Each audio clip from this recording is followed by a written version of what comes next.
Buddha's teachings. Causation, the fourfold noble path. The world is full of suffering. Birth is suffering, old age is suffering, sickness and death are sufferings. To meet a man whom one hates is suffering.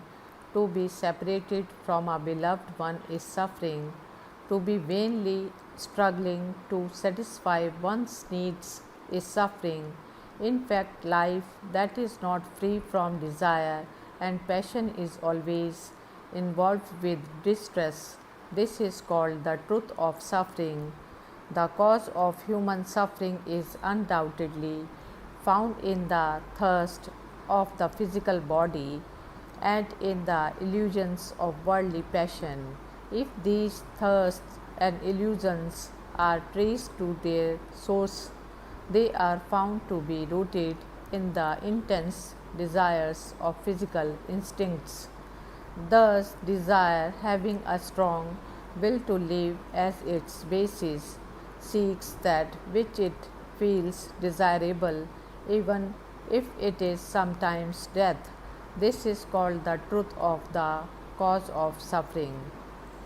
If desire, which lies at the root of all human passion, can be removed, then passion will die out and all human suffering will be ended. This is called the truth of the cessation of suffering. In order to enter into a state where there is no desire and no suffering, one must follow a certain path. The stages of this noble eightfold path are right view, right thought, right speech, right behavior, right livelihood, right effort, right mindfulness, and right concentration. This is called the truth of the noble path to the cessation of the cause of suffering. People should keep these truths clearly in mind, for the world is filled with suffering, and if anyone wishes to escape from suffering, he must sever the ties of worldly passion, which is the sole cause of suffering. The way of life, which is free from all worldly passion and suffering, can only be known through enlightenment, and enlightenment can only be attained through the discipline of the Noble Eightfold Path. All those who are seeking enlightenment must understand the Fourfold Noble Path. Without understanding this, they will wander about interminably in the bewildering maze of life's illusions. Those who understand this fourfold noble truth are called the people who have acquired the eyes of enlightenment. Therefore, those who wish to follow the Buddha's teachings should concentrate their minds on the fourfold noble truth and seek to make their understanding of its meaning clear. In all ages, a saint, if he is a true saint, is one who understands it and teaches it to others. When a man clearly understands the fourfold noble truth, then the noble eightfold path will lead him away from greed. And if he is free from greed, he will not quarrel with the world. He will not kill, nor steal, nor commit adultery, nor cheat, nor abuse, nor flatter, nor envy, nor lose his temper, nor forget the transiency of life, nor will he be unjust. Following the noble path is like entering a dark room with a light in the hand. The darkness will all be cleared away and the room will be filled with light. People who understand the meaning of the noble truths and have learned to follow the noble path are in possession of the light of wisdom that will clear away the darkness of ignorance. Buddha leads people merely by indicating to them the fourfold noble path. Those who understand it properly will attain enlightenment. They will be able to guide and support others in this bewildering world, and they will be worthy of trust. When the fourfold noble truth is clearly understood, all the sources of worldly passion are dried up. Advancing from this fourfold noble truth, the disciples of Buddha will attain all other precious truths. They will gain the wisdom and insight to understand all meanings and will become capable of preaching the Dharma to all the peoples of the world. Hari Om Tat Sat. Teachings. Causation. There are causes for all human suffering, and there is a way by which they may be ended, because everything in the world is the result of a vast concurrence of causes and conditions, and everything disappears as these causes and conditions change and pass away. Rain falls, winds blow, plants bloom, leaves mature and are blown away. These phenomena are all interrelated with causes and conditions, and are brought about by them, and disappear as the causes and conditions change. One is born through the conditions of parentage. His body is nourished by food, his spirit is nurtured by teaching and experience. Therefore, both flesh and spirit are related to conditions and are changed as conditions change. As a net is made up by a series of knots, so everything in this world is connected by a series of knots. If anyone thinks that the mesh of a net is an independent, isolated thing, he is mistaken.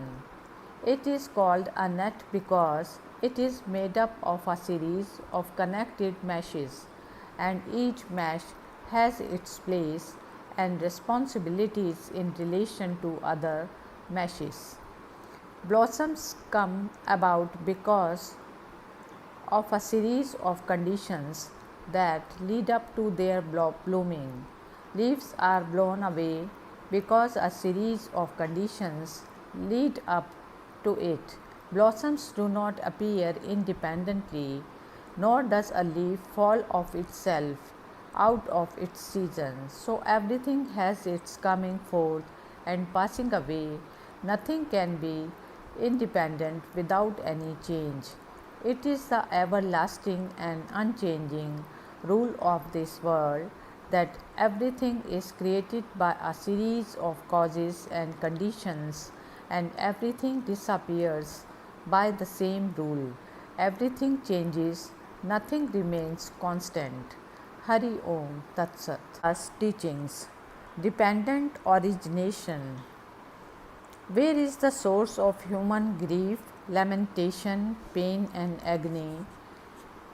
Is it not to be found in the fact that people are generally desirous? They cling obstinately to lives of wealth and honor, comfort and pleasure, excitement and self-indulgence, ignorant of the fact that the desire for these very things is the source of human suffering. From its beginning, the world has been filled with a succession of calamities over and above the unavoidable facts of illness, old age, and death. But if one carefully considers all the facts, one must be convinced that at the basis of all suffering lies the principle of craving desire. If avarice can be removed, human suffering will come to an end.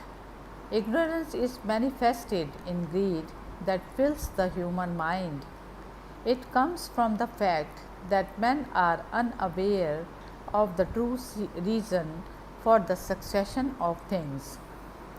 From ignorance and greed there spring impure desires for things are, in fact, unobtainable, but for which man restlessly and blindly search. Because of ignorance and greed, people imagine discriminations where in reality there are no discriminations. Inherently, there is no discrimination of right and wrong in human behavior, but people, because of ignorance, imagine such distinctions and judge them as right or wrong. Because of their ignorance, all people are always thinking wrong thoughts and always losing the right viewpoint and clinging to their egos. They take wrong actions. As a result, they become attached to a delusive existence, making their deeds the field for their egos, using the working of discrimination of the mind as seed, beclouding the mind by ignorance, fertilizing it with the rain of craving desires, irrigating it by the willfulness of egotism. They add the conception of evil and carry this incarnation of delusion about with them. In reality, therefore, it is their own mind that causes the delusions of grief, lamentation, pain, and agony. This whole world of delusion is nothing but a shadow caused by the mind, and yet it is also from this same mind that the world of enlightenment appears. In this world, there are three wrong viewpoints. If one clings to these viewpoints, then all things in this world are but to be denied. First, some say that all human experience is based on destiny. Second, some hold that everything is created by God and controlled by His will. Third, some say that everything happens by chance without having any cause or condition. If all has been decided by destiny, both good deeds and evil deeds are predetermined. Weal and woe are predestined. Nothing would exist that has not been foreordained. Then all human plans and efforts for improvement and progress would be in vain and humanity would be without hope. The same is true of the other viewpoints, for if everything in the last resort is in the hands of an unknowable God or of blind chance, what hope has humanity except in submission? It is no wonder that people holding these conceptions lose hope and neglect efforts to act wisely and to avoid evil. In fact, these three conceptions or viewpoints are all wrong.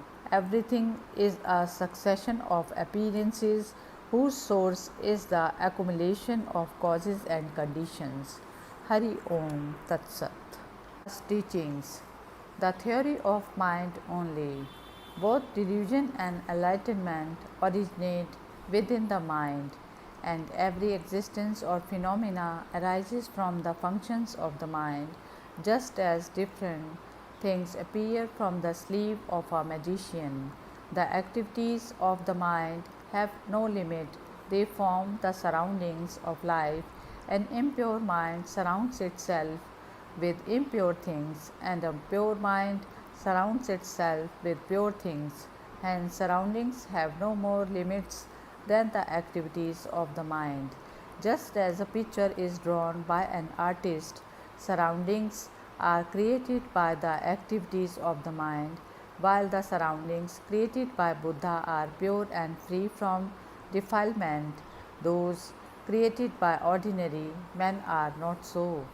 The mind conjures up multifarious forms, just as a skillful painter creates pictures of various worlds. There is nothing in the world that is not mind created. A Buddha is like our mind. Sentient beings are just like Buddhas. Therefore, there is no difference among the mind, Buddhas, and sentient beings in their capability of creating all things. Buddha has a right understanding of all things as fashioned by the mortal mind.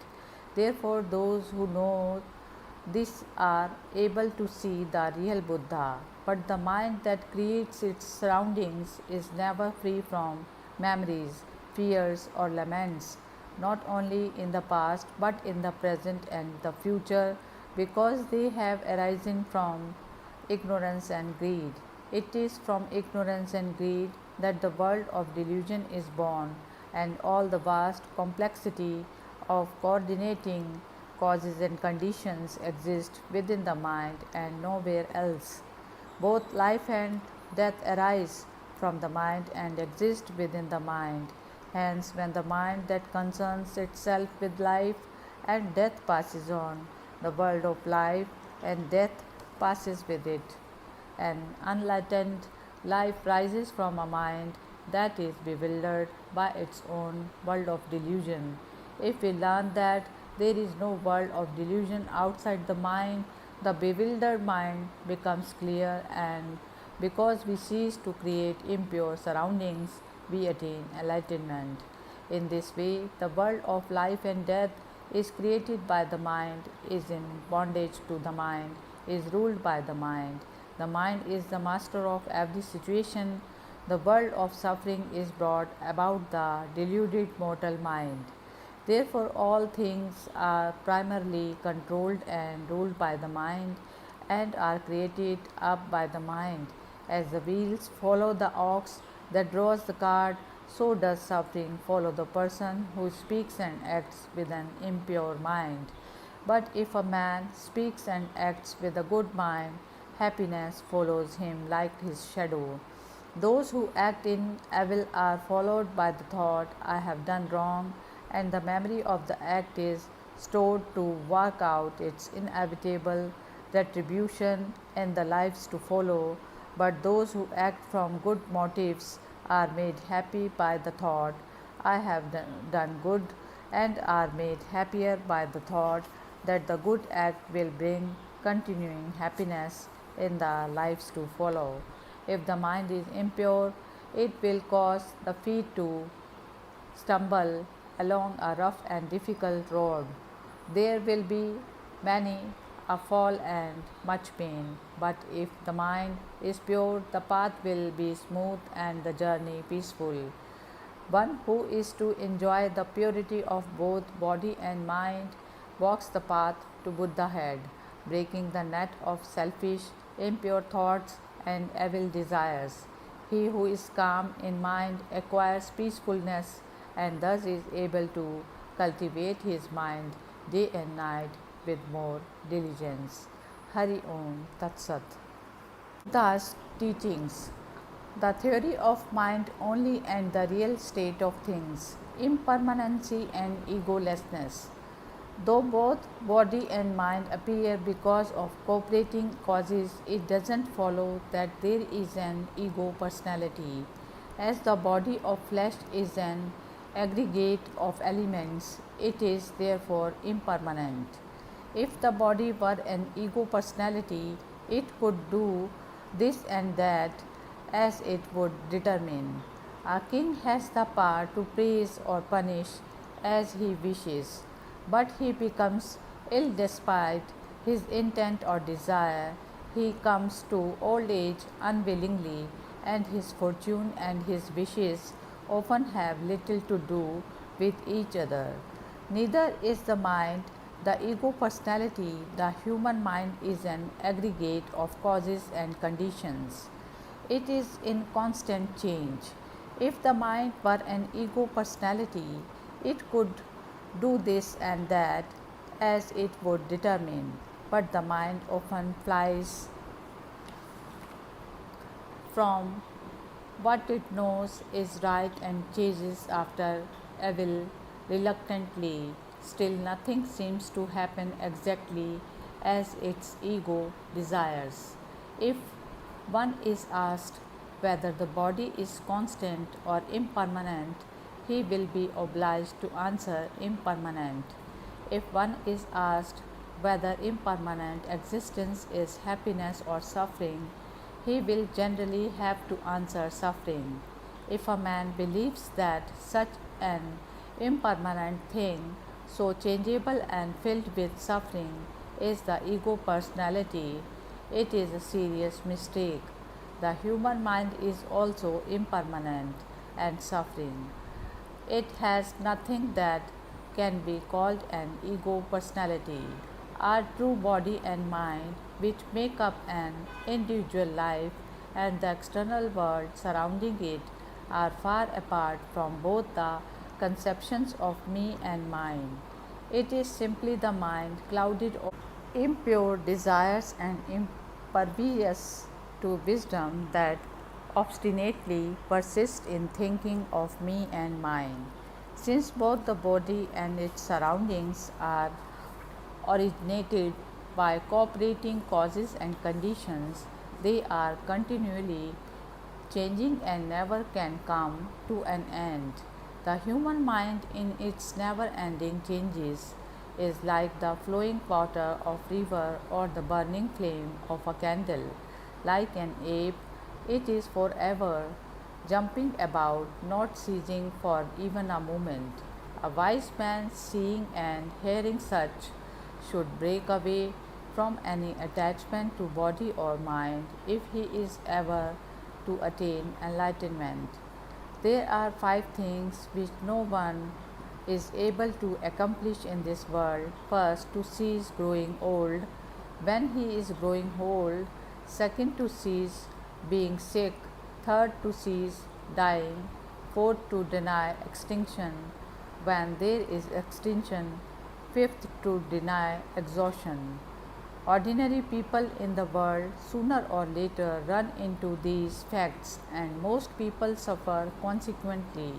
But those who have heard the Buddha's teaching do not suffer because they understand that these are unavoidable. There are four truths in this world. First, all living beings rise from ignorance. Second, all objects of desire are impermanent, uncertain, and suffering.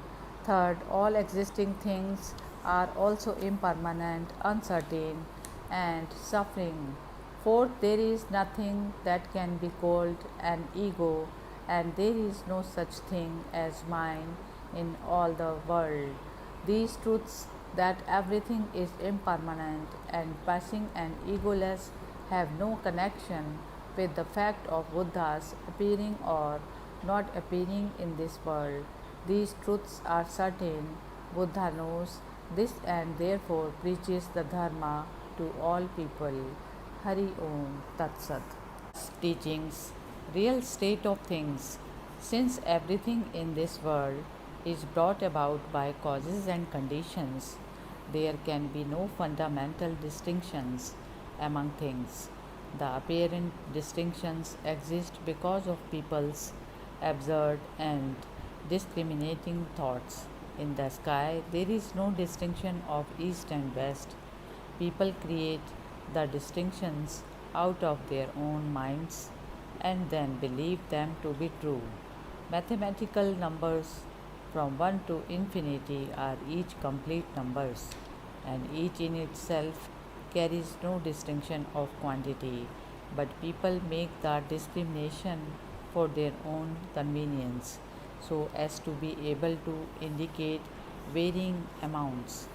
Inherently, there are no distinctions between the process of life and the process of destruction. People make a discrimination and call one birth and the other death. In action, there is no discrimination between right and wrong, but people make a distinction for their own convenience. Buddha keeps away from these discriminations and looks upon the world as upon a passing cloud. To Buddha, every definitive thing is illusion. He knows that whatever the mind grasps and throws away is insubstantial. Thus, he transcends the pitfalls of images and discriminative thoughts. People grasp at things for their own imagined convenience and comfort. They grasp at wealth and treasure and honors, they cling desperately to moral life.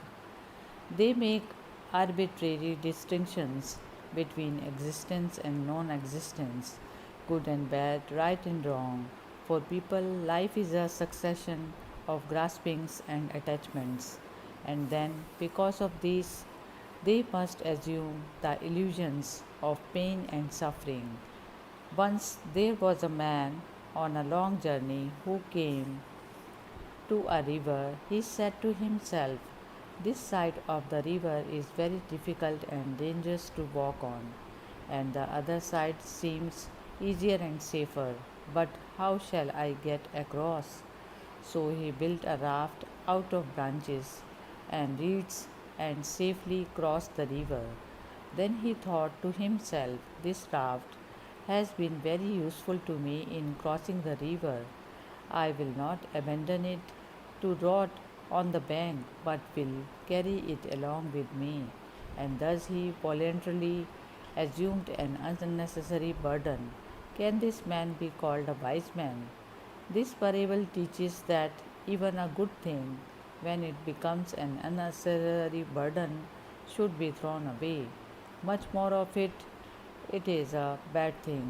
Buddha made it the rule of his life to avoid useless and unnecessary discussions. Things do not come and go, neither do they appear and disappear. Therefore, one doesn't get things or lose things.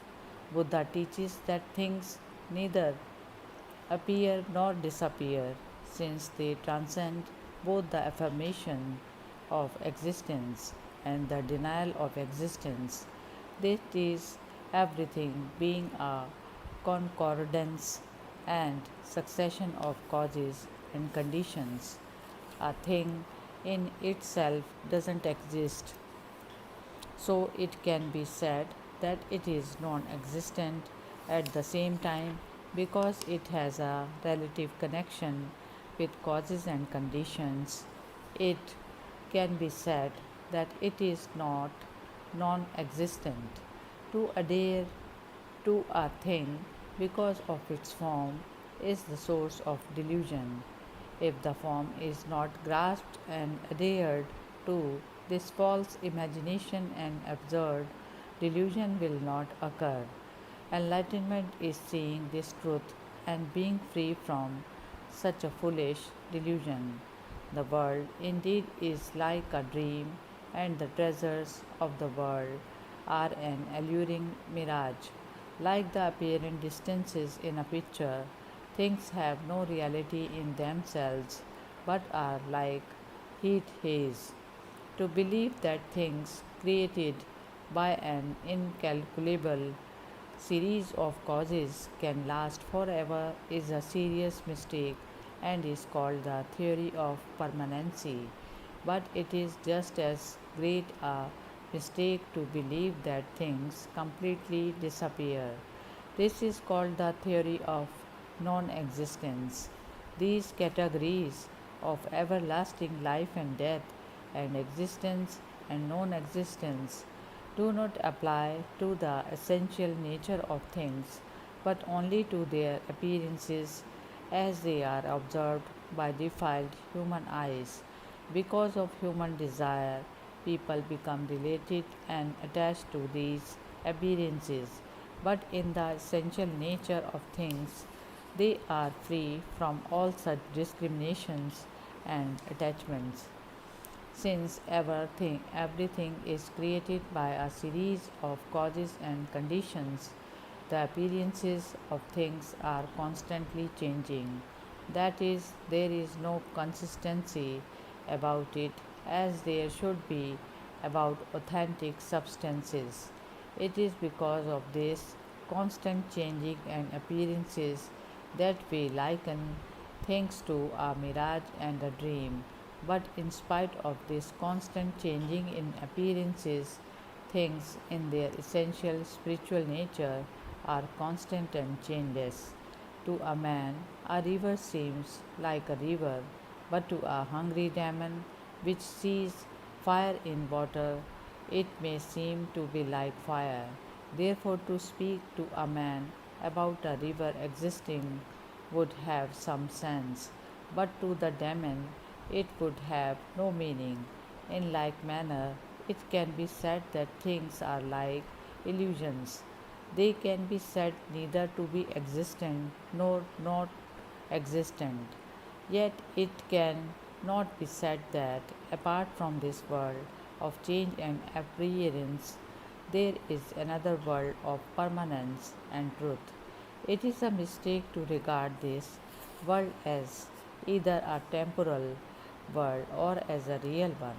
But ignorant men of this world assume that this is a real world and proceed to act upon that absurd assumption. But as this world is only an illusion, their acts, being based upon error, only lead them into harm and suffering. A wise man, recognizing that the world is but an illusion, doesn't act as if it were real, so he escapes the suffering. Hari Om Tat Sat. Buddha's teachings, the middle way. To those who choose the path that leads to enlightenment, there are two extremes that should be carefully avoided. First, there is the extreme of indulgence in the desires of the body. Second, there is the opposite extreme of ascetic discipline, torturing one's body and mind unreasonably. The noble path that transcends these two extremes and leads to enlightenment and wisdom and peace of mind may be called the middle way. What is the middle way? It consists of the eightfold noble path: right view, right thought, right speech, right behavior, right livelihood, right effort, right mindfulness, and right concentration. As has been said, all things appear or disappear by reason of an endless series of causes. Ignorant people see life as either existence or non existence, but wise men see beyond both existence and non existence something that transcends them both.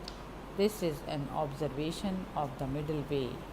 Suppose a log is floating in a river. If the log doesn't become grounded or sink or is not taken out by a man or doesn't decay, ultimately it will reach the sea. Like life is like this log caught in the current of a great river.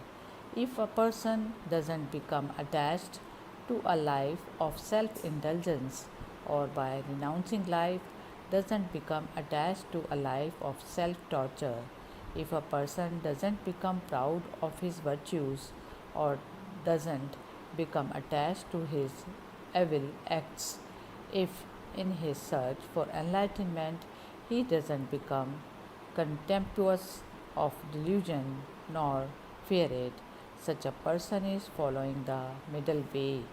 The important thing in following the path to enlightenment is to avoid being caught and entangled in any extreme. That is always to follow the middle path, knowing that things neither exist nor do not exist, remembering the dream-like nature of everything. One should avoid being caught by pride of personality or praise for good deeds or caught and entangled by anything else. If a person is to avoid being caught in the current of his desires, he must learn at the very beginning not to grasp at things, lest he should become accustomed to them and attached to them. He must not become attached to existence nor to non existence, to anything inside or outside, neither to good things nor to bad things, neither to right nor to wrong. If he becomes attached to things just at that moment, all at once, the life of delusion begins. The one who follows the noble path to enlightenment will not maintain regrets, neither will he cherish anticipations, but with an equitable and peaceful mind will meet what comes. Enlightenment has no definite form or nature by which it can manifest itself, so in enlightenment itself there is nothing to be enlightened. Enlightenment exists solely because of delusion and ignorance. If they disappear, so will enlightenment, and the opposite is true also. There is no enlightenment apart from delusion or ignorance, no delusion and ignorance apart from enlightenment. Therefore, be on guard against thinking of enlightenment as a thing to be grasped at, lest it too should become an obstruction when the mind that was in darkness becomes enlightened. It passes away, and with its passing, the thing which we call enlightenment passes also. As long as people desire enlightenment and grasp at it, it means that delusion is still with them. Therefore, those who are following the way to enlightenment must not grasp at it. And if they reach enlightenment, they must not linger in it. When people attain enlightenment in this sense, it means that everything is enlightenment itself as it is. Therefore, people should follow the path of enlightenment until in their thoughts, worldly passions and enlightenment become identical as they are.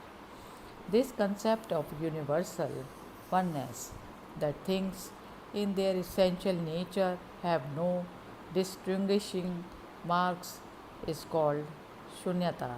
Shunyata means non substantiality, the unborn having no self nature, no duality. It is because things in themselves have no form or characteristics that we can speak of them as neither being born nor being destroyed. There is nothing about the essential nature of things that can be described in terms of discrimination. That is why things are called non substantial. As has been pointed out, all things appear and disappear because of causes and conditions. Nothing ever exists entirely alone. Everything is in relation to everything else. Wherever there is light, there is shadow. Wherever there is length, there is shortness. Wherever there is white, there is black. Just like these, as the self nature of things cannot exist alone, they are called non substantial. By the same reasoning, enlightenment cannot exist apart from ignorance, nor ignorance apart from enlightenment. Since things do not differ in their essential nature, there can be no duality. People habitually think of themselves as being connected with birth and death, but in reality, there are no such conceptions. When people are able to realize this truth, they have realized the truth of the non duality of birth and death. It is because people cherish the idea of an ego personality that they cling to the idea of possession. But since there is no such thing as an ego, there can be no such thing as possessions. When people are able to realize this truth, they will be able to realize the truth of non duality. People cherish the distinction of purity and impurity, but in the nature of things, there is no such distinction except as it rises from false and absurd images in their mind. In like manner, people make a distinction between good and evil, but good and evil do not exist separately. Those who are following the path to enlightenment recognize no such duality, and it leads them to neither praise the good and condemn the evil, nor despise the good and condone the evil. People naturally fear misfortune and long for good fortune, but if the distinction is carefully studied, misfortune often turns out to be a good fortune and good fortune to be misfortune. The wise man learns to meet the changing circumstances of life with an equitable spirit, being neither elated by success nor depressed by failure. Does one realize the truth of non duality? Therefore, all the words that express relation of duality, such as existence and non existence, worldly passions and true knowledge, purity and impurity, good and evil, none of these terms of contrast in one's thinking are expressed or recognized in their true nature. When people keep free from such terms and from the emotions engendered by them, they realize Shunyata's universal truth. Just as a pure and fragrant lotus flower grows out of the mud of a swamp rather than out of the clean loam of an upland field, so from the muck of worldly passions springs the pure enlightenment of Buddhahood. Even the mistaken views of heretics and the delusions of worldly passions may be the seeds for Buddhahood. If a diver is to secure pearls, he must descend to the bottom of the sea, braving all dangers of jagged coral and vicious sharks. So man must face the perils of worldly passion if he is to secure the precious pearl of enlightenment. He must first be lost among the mountainous crags of egoism and selfishness before there will awaken in him the desire to find a path that will lead him to enlightenment. There is a legend of a hermit who had such a great desire to find the true path that he climbed a mountain of swords and threw himself into fire, enduring them because of his hope. He who is willing to risk the perils of the path, who find a cool breeze blowing on the sword bristling mountains of selfishness and among the fires of hatred, and in the end will come to realize that selfishness and worldly passions against which he has struggled and suffered are enlightenment itself. Buddha's teaching lead us to non-duality from the discriminating concept of two conflicting point of view. It is a mistake for people to seek a thing supposed to be good and right and to flee from another supposed to be bad and evil. If people insist that all things are empty and transitory, it is just as great a mistake to insist that all things are real and do not change. If a person becomes attached to his ego personality, it is a mistake because it cannot save him from dissatisfaction or suffering. If he believes there is no ego, it is also a mistake, and it would be useless for him to practice the way of truth.